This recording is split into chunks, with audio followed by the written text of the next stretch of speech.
Salamat sa bagong buwan na binigay sa atin, brand new. No? Salamat itong buwan ng November as we remember all our dearly departed.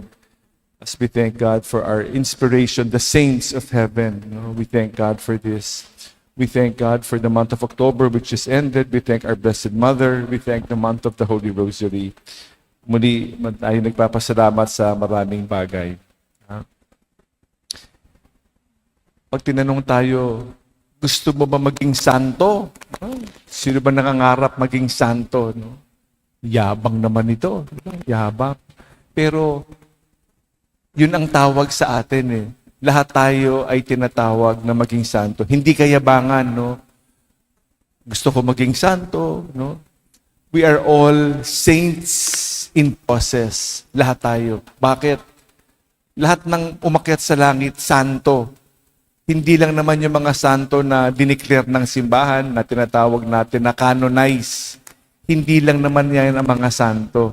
Maraming mga santo na hindi na dineclare ng simbahan, hindi sila capital letter S, kundi small letter s. Yung mga mahal natin sa buhay, na alam naman natin, naging mabuting halimbawa, naging mabuting buhay dito sa lupa ibabaw. Sila rin ay citizen ng langit, sila ay umakyat sa langit. Therefore, there are also saints. So we honor all of the saints today. All the saints, no?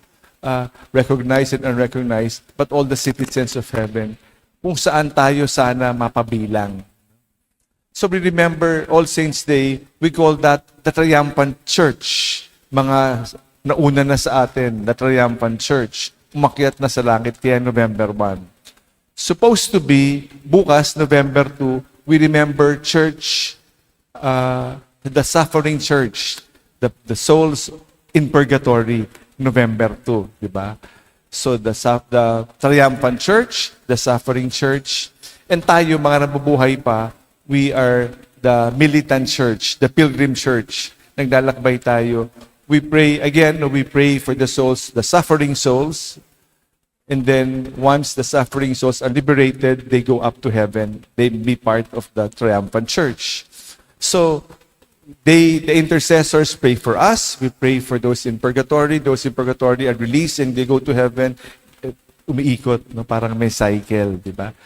Kaya, ito yung ating pinaniwalaan.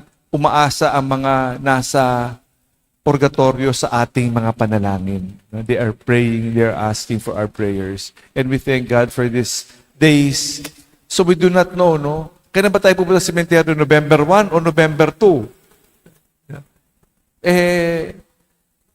Hindi natin alam eh kung nasa saan ang ating mahal ba. November 1, nakaakit na ba sa langit? No? We believe in faith, so we honor our dearly departed, especially on these days.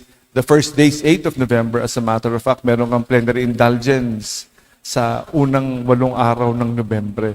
Pwede tayong magpalaya na isang kaluluwa mula sa purgatorio patungo sa langit sa pagbumigitan ng ating pagpunta sa simbahan o sa sementeryo. No? Ang komunyon natin, we presume you have gone to confession, komunyon, panalangin para sa Santo Papa, isang I believe in God, our Father, Hail Mary, glory be for the intentions of Holy Father. Pwede magpalaya isang kaluluwa mula sa purgatorio for the first 8 days of November. No? So we thank God for this, our tradition. We thank God for this. No? The beautiful responsorial psalm, Lord, this is the people. This is. Parang hindi this are. As one body, we are all longing to see the face of Jesus. Hindi tayo natatakot. Takot na takot makita mukha ng Diyos. No? We want to see the face of Jesus. Not only in the end of time, but every day we see the face of Jesus. Every time we are not afraid to see His face. We see His movement in our lives. Kaya nga, we thank God for the intercessors. Kaya nga yung ebanghelyo natin ngayon tungkol sa ating mga santo, mga tao na mapalad, tunay na mapalad, malaking palad ang kapit sa buhay, kaya hindi natatakot makita ang mukha ng Diyos. Mapalad na mapalad. Pag sinabi natin mapalad, no? Fortunate, blessed, banal, people who are always joyful to see the face of Jesus. Ang mga papalad, tunay na masayahin sa gitna ng mga pagsusubok, sa gitna ng mga kahirapan sa buhay, sa gitna ng pag-uusig, patuloy na masaya kasi nasa loob si Jesus. He is present.